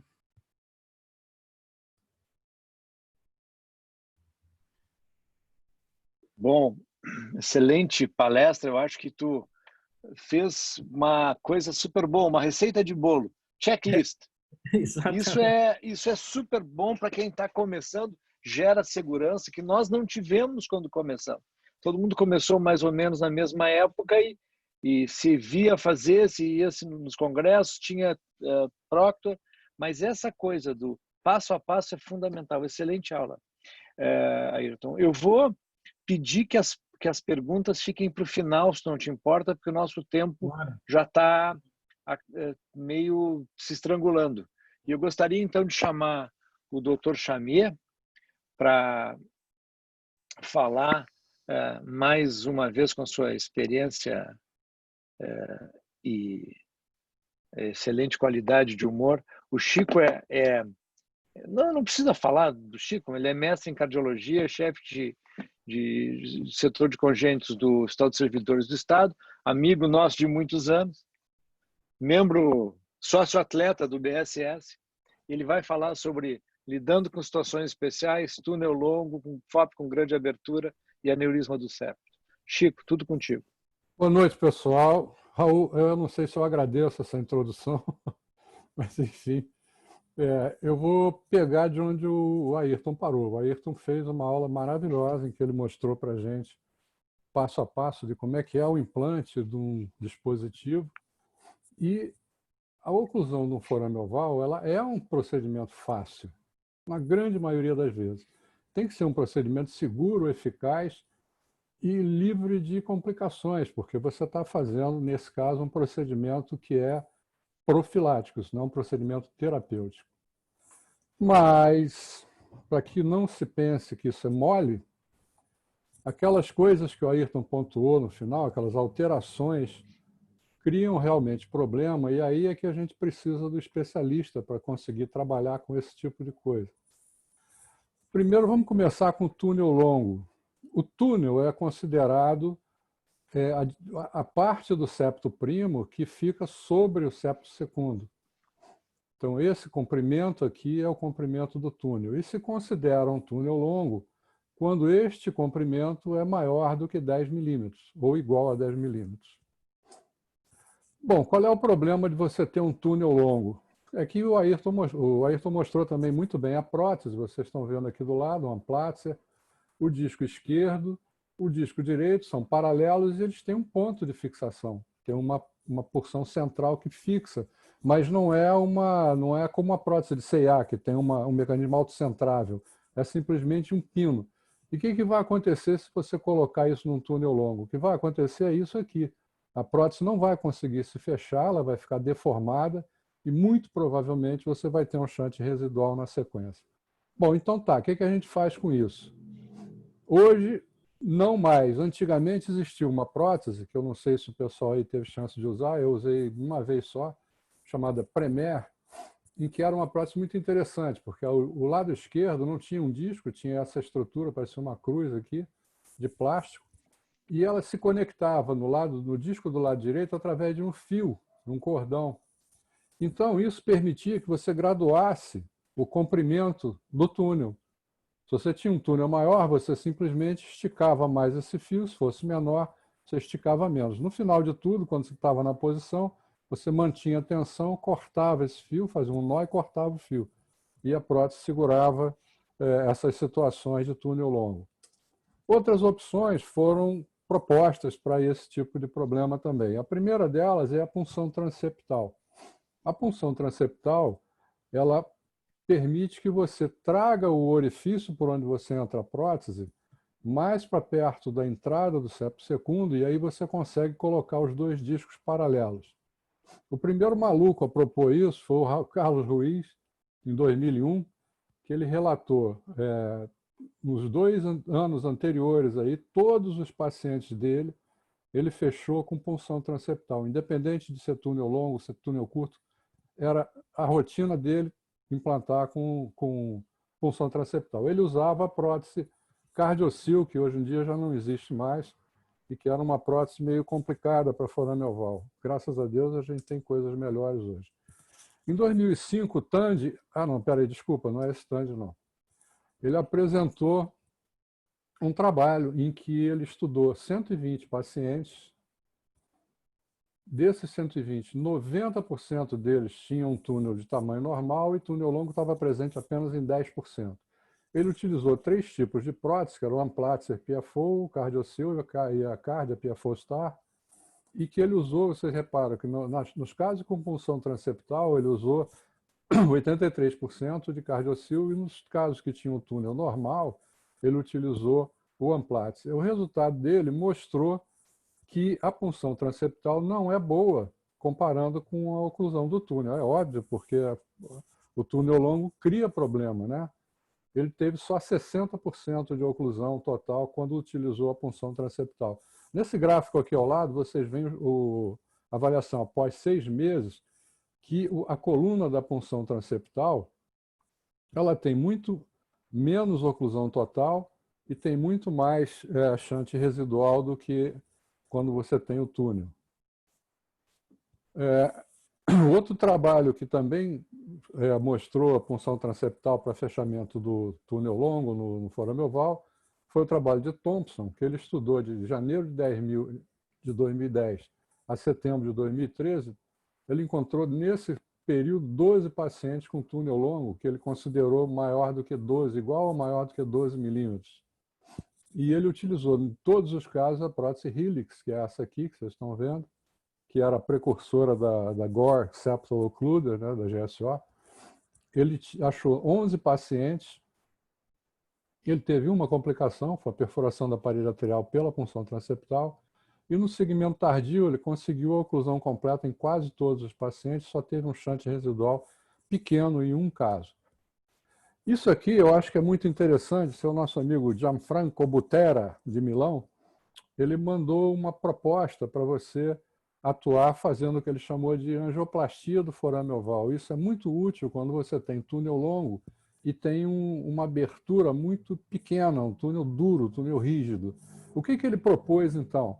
Ele propôs você fazer a angioplastia desse túnel. Então, o que ele fez? Ele usou um balão periférico, que variou de 8 a 12 milímetros, colocado dentro do forame e dilatado. Quando ele terminava isso, o forame encurtava e a abertura abria um pouquinho. Então, dessa forma, ele conseguia fazer o fechamento de uma maneira mais fácil. E ele estudou 361 pacientes também, de janeiro de 2012 a 2014, encontrou só 12 túneis longos. O comprimento do túnel médio dele foi 22. Quando ele fala túnel longo, ele quer dizer túnel longo mesmo, né? Variou de 15 a 32 milímetros, com uma abertura de 1 a 4, que é uma abertura bastante pequena. Ele usou o Amplatzer em 3 pacientes e o GSO em 9 pacientes, todos dois de 25 milímetros.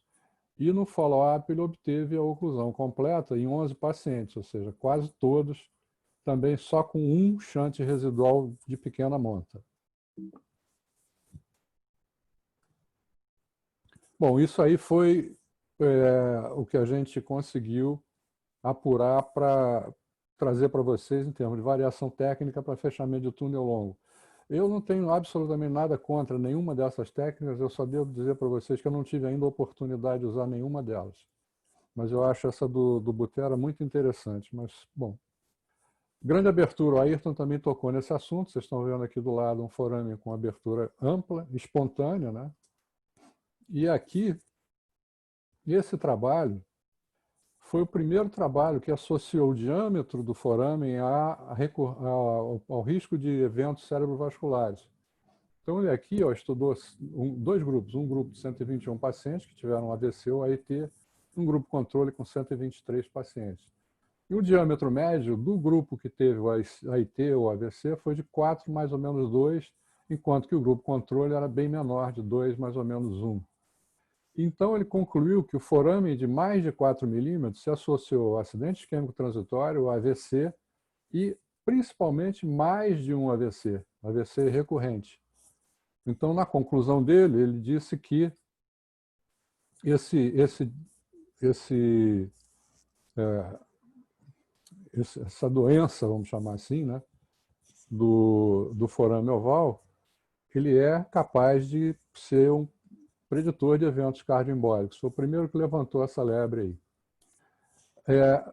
O que eu faço nesse tipo de caso, é mais ou menos o que o Ayrton já falou, eu acho que todo mundo faz a mesma coisa. Num caso como esse, em que você tem um forame em que a abertura é quase do mesmo tamanho do comprimento do túnel, ele se comporta como um CA. Nesses casos assim, eu faço a medida com balão, eu não uso balão de rotina, também como o Ayrton, eu faço só a extensão provocada do forame pelo guia. Nesses casos eu uso o balão, e aqui vocês reparam que o que o balão mostrou aqui, que você tem um buraco, você não tem um túnel, você tem um orifício. E aí a gente fecha com a prótese de CIA. Foi o que a gente fez aqui com um Amplatzer de 18, nesse caso. O aneurisma de septo é uma coisa bem interessante e é bem desafiador também. O João Tresk o diga, porque a gente briga com isso há vários anos a respeito dos aneurismas de septo. Vocês estão vendo aqui à direita um aneurisma que o septo balança para a direita e para a esquerda. Bom, como é que a gente define, então, um aneurisma de septo? A definição varia em função de vários autores diferentes. Basicamente, se considera que se você tiver o septo oscilando mais ou menos 10 milímetros para um lado ou para o outro, você está diante de um aneurisma. Teve um autor chamado Hanley que considerou só 15 milímetros, uma oscilação maior ou igual a 15 milímetros. E o Pearson fez uma confusão maior ainda, porque ele considerou 10 milímetros de oscilação para um lado ou para o outro, ou a soma da excursão para um lado e para o outro de 10 milímetros, desde que tivesse uma base de 15 milímetros aqui. Então, a gente tem um outro tipo de classificação, acho que o João até tocou nisso rapidamente. O tipo A é aquele tipo em que a membrana do foramen está toda voltada para o lado direito. O tipo B é aquela em que ela fica fixa, voltada para o lado esquerdo.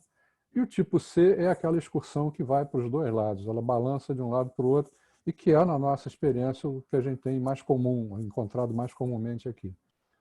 Esse trabalho do Belkin, ele mostrou em 36 pacientes o eco transtorácico. Isso aqui não é o eco transesofágico, pelo amor de Deus, mas o forame oval você consegue ver relativamente fácil no eco transtorácico. No caso, na estatística dele aqui, ele teve 91% de tipo C, que é o que a gente vê também, tipo B 5.5 e tipo A, que é o mais raro, o tipo B de 5.5 e tipo A de 2.7. Esses forames com aneurisma se acompanhavam de shunt interatrial em quase todos os casos, 90% dos casos. Toda vez que você tem um aneurisma, você deve procurar uma comunicação, porque ela deve estar presente ali. E se acompanhava de eventos isquêmicos em 22%. E aí ele concluiu no trabalho dele dizendo que essa série pequena de casos suporta a premissa de que o aneurisma de septo atrial é uma normalidade com potencial cardioembólico. Esse outro trabalho aqui de Muji, em 1995, ele fez uma série de constatações a respeito do forame oval com aneurisma, né? Então, ele concluiu que ele pode estar associado, ele descobriu que ele pode estar associado a arritmias atriais, fibrilação atrial ou arritmias atriais outras, na incidência de 16% a 52% na série dele. Desculpa por isso aí. Eventos cardioembólicos, 20% a 52% dos casos. Ele postulou que o aneurisma pode ser uma sede de formação de trombo no próprio aneurisma. Ele encontrou, em alguns casos, trombo no interior do aneurisma, formado na parede dele, principalmente na base. E a presença de microtrombos não pode ser descartada como causa de evento embólico. Eu já ouvi isso também de outros autores, em que você pode ter um trombo no aneurisma, na lâmina do aneurisma, pequenos trombos fazendo eventos embólicos. Bom, qual é o problema, então, do fechamento do foramen com o aneurisma?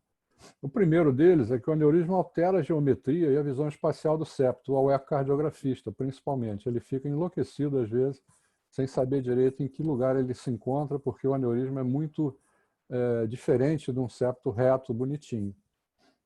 Segunda coisa é que, quando você tem um aneurisma, é muito comum você ter um segundo orifício em algum lugar, normalmente já perto da cava inferior, como vocês vão ver os casos que eu vou mostrar aí. Ele dificulta o reconhecimento do orifício quando você tem dois orifícios, você precisa passar por um ou por outro. Às vezes é muito difícil para o ecocardiografista te dizer com certeza em qual orifício você está entrando. E quando você finalmente implanta o dispositivo, a geometria desse dispositivo fica alterada com relação ao septo secundo. Então, muitas vezes, a prótese fica, às vezes, até vertical nesse ponto, e é um fator de confusão também para o ecocardiografista e para o hemodinamicista, né? Vou mostrar dois casinhos rápidos para você, juro que eu já estou terminando, não precisam ir embora. É uma paciente de sexo feminino, 64 anos, que apresentou um AVC isquêmico em dezembro de 2014, ficou como sequela uma disartria leve. Ela tinha um aneurisma com dois orifícios, o forame oval aqui e uma CIA pequena próxima à veia cava inferior. Aí, Bom, pode-se dizer, bom, vamos fechar o forame e deixa isso aqui, porque isso é uma CIA pequena. O problema é que quando a gente faz o teste de bolha, a gente vê bolha passando pelo buraco inferior ali. Então, essa doente não estaria protegida se ela tivesse só fechado o forame oval. E a gente fez o fechamento dos 2 orifícios com 2 próteses. Esse outro caso aqui, nós fizemos na semana passada com o João.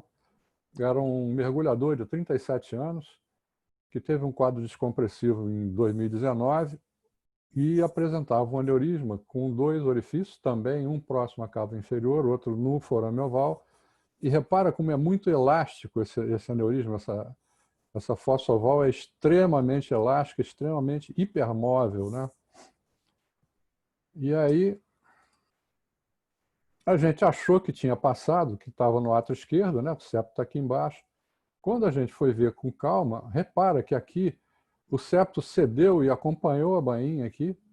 E na realidade a gente não tinha passado o septo, a gente estava do lado direito, mas olha que absurdo. Como é que esse negócio vai lá para dentro do lado esquerdo? Se a gente não prestar atenção, podia ter rasgado isso aí. O que a gente fez então? A gente finalmente conseguiu passar pelo orifício verdadeiro do forame oval, implantou a primeira prótese. Vocês estão vendo o implante da primeira prótese na escopia e no eco 3D. Uma vez instalada essa prótese ali, bem posicionada, a gente fez os testes todos devidos, a gente partiu para o fechamento do segundo orifício. E aqui vocês veem a segunda prótese sendo implantada. Repara que a aorta está aqui, esse troço está indo lá para baixo, junto da cava inferior. E aqui a primeira prótese colocada no forame e a segunda bem mais inferior, lá perto da cava. Agora repara que coisa interessante isso que vai vir agora aqui. Olha a posição que essa prótese, a segunda prótese, tomou na hora que ela foi liberada. Deu um susto em todo mundo, porque todo mundo pensou que ela tinha embolizado. Repara só, ó, viu aqui? E aqui na escopia você vê que quando a gente libera a prótese, ela como que cai para dentro do ato direito. Na realidade, ela desce junto com a membrana do aneurisma. E ela estava no lugar direitinho, e esse caso foi fechado sem mais complicações. Bom.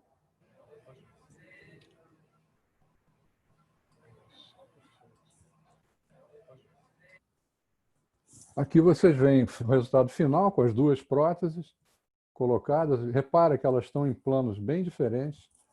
Aqui no eco tridimensional, a gente vê, ele faz a rotação dela aqui. Repara que o septo está no meio das 2 próteses, ó, todas as 2, e elas estão num ângulo de quase 90 graus, uma com relação à outra. Bom, eu acho que era basicamente isso que eu tinha que apresentar para vocês. Vou deixar vocês com uma linda imagem das montanhas da Escócia, que eu não conheço ainda, mas se Deus quiser um dia eu vou conhecer. Pelo menos vou tomar um uísque lá. Eu queria agradecer a vocês pela atenção. Muito obrigado a todos. Muito obrigado pela presença de vocês também. Muito obrigado. Para variar, uma palestra excelente. Que caso lindo esse do mergulhador, hein? Assustador. A prótese mergulha junto com ele, né, também. Justamente. Não, você deve ter se divertido na imagem do septo quando começou. Não, eu tirei o som porque o João deu um grito nessa hora, quando eu soltei a prótese. Foi muito engraçado. Mas vamos lá. A gente tem uma chuva de perguntas aqui. Acho que não sei se o que a gente não conseguir responder ao vivo, a gente vai, por favor, responder por e-mail depois. Então, desculpa se a gente não conseguir realmente abordar tudo. Eu queria começar com uma pergunta aqui do Frederico de Curitiba, que pergunta se você tem shunt residual. O que você faz depois como terapia de anticoagulação? Você prolonga antiplaquetário, você usa novo anticoagulante, você simplesmente deixa quieto dependendo do shunt? Qual é a tua estratégia? Para mim que você está perguntando? Pode ser para você. Ayrton. Tá. Bom, como o Ayrton mostrou também, quando você consegue fazer o fechamento correto, direitinho, com todos os parâmetros preenchidos, você não tem shunt residual. O que às vezes acontece, você tem ainda uma passagem de bolhas pela prótese, que não significa que você tenha um orifício real, você tem só uma passagem de bolha, o trombo não passa por ali. De qualquer modo, quando eu tenho alguma dúvida a respeito disso, a gente mantém a antiagregação com aspirina e espera, porque muitas vezes, quando tem um shunt residualzinho pequeno, periprotético, a própria endotelização da prótese, às vezes, traciona isso e fecha esse buraco. Então, é uma questão de você aguardar e esperar para ver o que acontece. Outro dado importante, o Daniel comentou, e eu acho que isso é possível. Quando você põe a prótese, você muda, de qualquer forma, a conformação do septo, a direção que esses microtrombos vão e a condutância do forame oval. Então, precisa ser um shunt bem importante para você pensar em intervir nele, né? Com certeza. Aquele primeiro caso que eu mostrei para vocês, na realidade, aquela doente tinha feito o fechamento do forame e a gente não tinha visto aquele segundo orifício. Foi visto nos ecos transesofágicos subsequentes. A gente levou lá para a mesa, fez o teste de bolha e a bolha passou por aquele orifício. A gente foi lá e fechou no segundo tempo. Então, eu acho que isso tem que tomar cuidado com isso, porque esse tipo de shunt não é um shunt residual, isso é um shunt que ficou não tratado. Então, nesse caso, a gente tem que intervir sim. Perfeito. Outra pergunta do Pablo aqui, ele está perguntando a tua opinião sobre o Noble Stitch, que é aquele dispositivo para sutura para túnel longo. O que você acha? Tá, olha, eu tive a oportunidade de participar de uma mesa lá no CSI, virtual, né? E um dos assuntos que estava sendo tratado ali era o Noble Stitch, o pessoal da Itália. E eu conversei com essa médica online na hora, perguntei para ela, fiz uma pergunta meio sacana para ela, perguntei se esse negócio não corria o risco de rasgar o septo, o fio, né, o fio de sutura, acarretando depois um shunt residual futuramente. Ela disse que sim, não me disse quanto, mas isso é possível de acontecer. O Noble Stitch é uma ideia extremamente interessante. Para quem não conhece, você introduz duas agulhas, a gente funciona a veia, bota uma guia na cava superior, outra guia através do forame, você delimita exatamente a entrada do forame ali, e você coloca, através de um sistema muito engenhoso, você passa um ponto no septo primo, outro ponto no septo secundo, você dá o nó e corta esse fio lá embaixo. Quando o túnel é pequeno, é um túnel estável, pequenininho e tal, o resultado é excelente. Eu vi agora, nesse último CSI, eles fizeram um caso que tiveram que botar 2 nós para fazer o fechamento e só foi fechar mesmo no segundo nó. Então, eu acho que, assim, para casos selecionados, é excelente, com a grande vantagem de você não deixar nada por trás, não fica metal nenhum no septo, então diminui o risco de trombo, né? A trombogênese desse dispositivo é zero, não é nada. Mas não se aplica a todos os casos, não. Acho que tem que ser casos selecionados, funciona muito bem. Bom. Enio? Fala, Raul. Bom, eu acho que nós já nos alongamos, não sei que os colegas se concordam comigo, tua câmera está desligada, Enio. E, eventualmente, existem várias perguntas que poderiam ser feitas, não sei se respondemos agora ou os colegas podem receber as respostas por e-mail. O que vocês acham? Olha, eu acho que o que a gente puder responder agora, a gente responde. Se a gente observa, eles não podem se manifestar, ou pelo menos não estão se manifestando, a gente vai notar isso quando eles começarem a sair. Então, enquanto a gente puder responder, eu acho que é mais útil para eles também. Né? Então, vamos mais 2 ou 3 perguntas, então. Uma delas é do Pablo Tomé, que pergunta qual é a rotina de sizing para forame oval e qual a abordagem para infiltração lipomatosa. Com relação à infiltração lipomatosa, aquele septo bem espesso, eu prefiro usar próteses um pouco maiores para que ela abrace mais essa infiltração. De sizing é muito curioso, não tem uma regra clara na literatura, mas é aquilo que nós comentamos, os FOPs de túneis curtos, em que você tem uma abertura espontânea aqui abaixo de 6 milímetros, mas alguns autores colocam 10 Mais uns 15 milímetros. minutos. Em geral, a 10, 15 prótese de minutos. 25 vai muito bem. Quando você passa o fio guia, que isso também fica... Eu uso o ponto de corte de 6 milímetros. Se o fio guia, esse stiff, aumenta essa abertura para mais de 6 milímetros, 7, 8 milímetros, ou seja, eu uso o balão, estiro e vejo se cabe uma prótese de oclusão de CIA. Mas não tem uma regra muito clara. São dicas que a literatura traz e que a prática médica nossa faz isso, né? Eu uso uma técnica que é consagrada, chama-se eyeballing. Você olha para o próximo. Acho que a maioria de nós faz isso, né?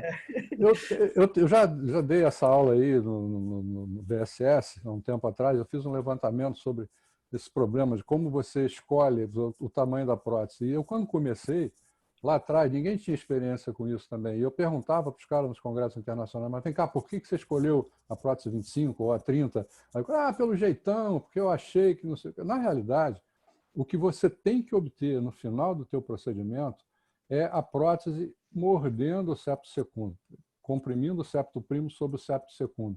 E você vai usar o tamanho de prótese necessário para isso. Como o Ayrton falou, quando você tem um septo lipomatoso, uma raiz de aorta grande, você tem que usar uma prótese maior. Então, isso se não ficou bom, tira fora, bota outra, não tem problema não. O importante é o doente ser bem atendido. Não interessa se vai gastar mais, se não vai, se o convênio vai glosar, isso aí eu nunca me preocupei com isso. O importante é você atender bem o teu paciente. Bom, uma outra pergunta do Pedro Abujamra. Pergunta se todos fazem o teste de bolhas pela bainha antes da liberação para avaliar shunt periprótese e não pela malha. Nessa situação, o 3D ajuda? Se o shunt periprótese persistir, troca-se o oclusor por outro maior?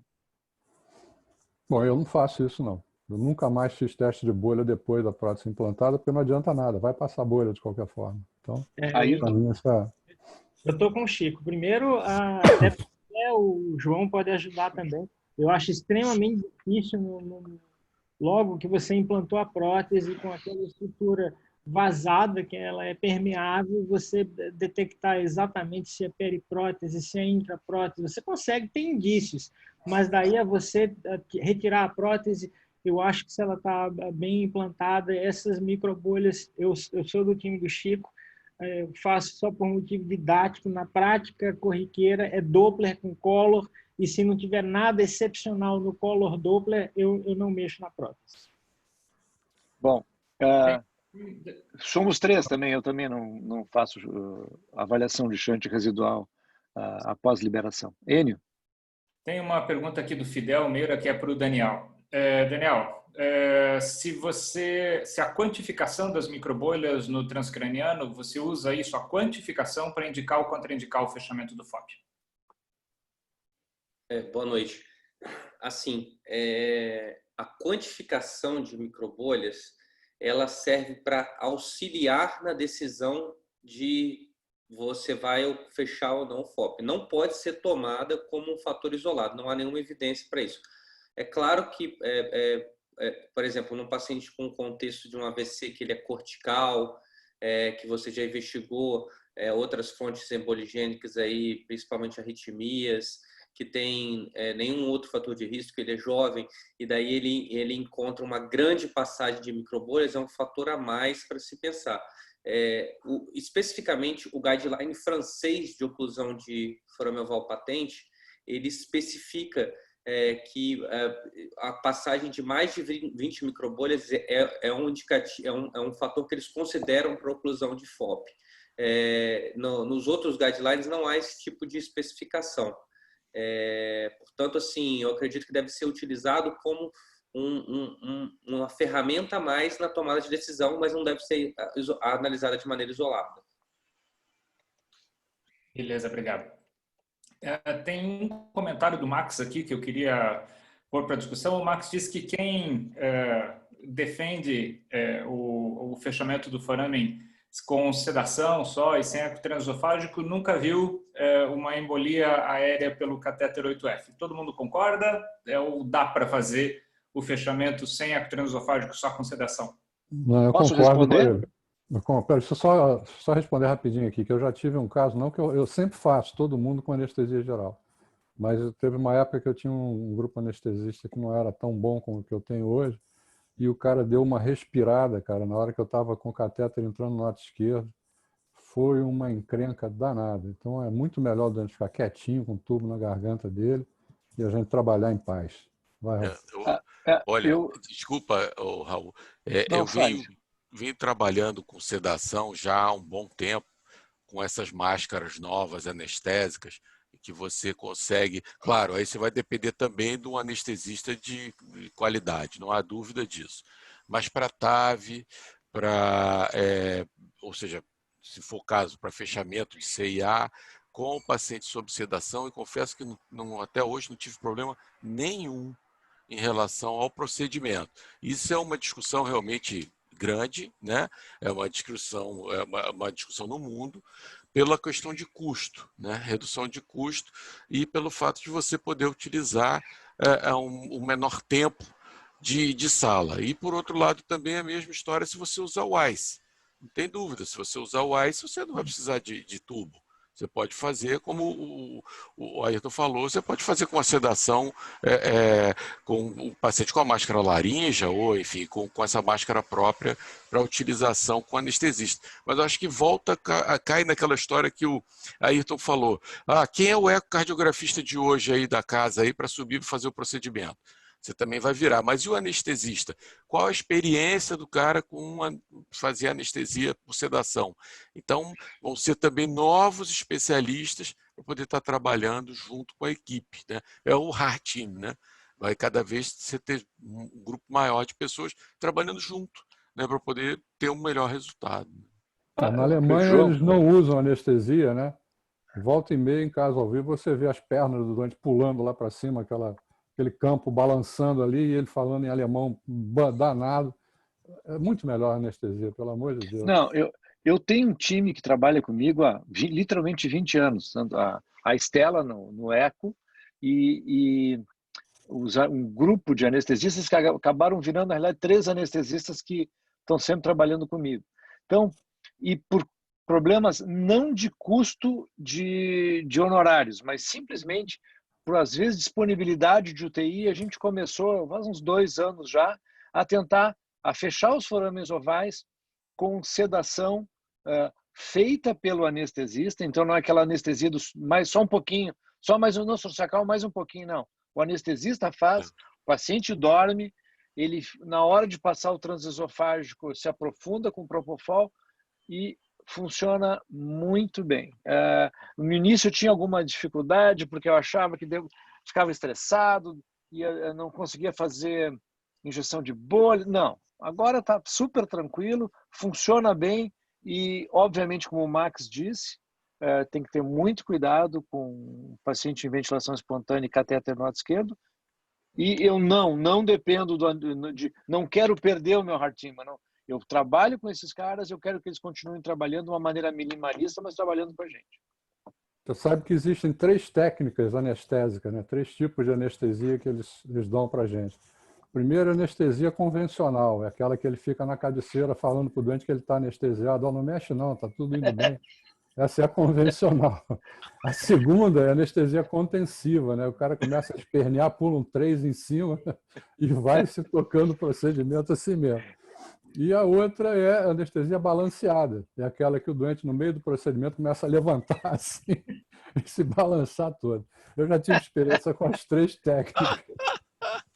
Ainda bem que nós não temos nenhum anestesista no painel aqui. Não, tá louco? Pô. Se ele estiver escondido aí, vai dar um tiro na gente depois. Bom, pessoal, são 15 para as 9. Ainda tem perguntas aqui. Me desculpem as que não foram respondidas ao vivo. A gente responde por e-mail para vocês. Eu quero agradecer muito a participação de todo mundo e, veja, nós ainda temos mais de 70 participantes agora online, passamos de 100. Acho que foi extremamente proveitoso, como tem sido ultimamente. Obrigado pela participação de todos. Vou encerrar aqui. Todos os palestrantes, muito obrigado pela disponibilidade de sempre. Boa noite para todo mundo. Boa noite a todos. Boa noite. Obrigado. Boa noite. Prazer estar aqui com vocês. Boa noite a todos. Obrigado pelo convite. Obrigado. Te cuida aí, Daniel. Aí.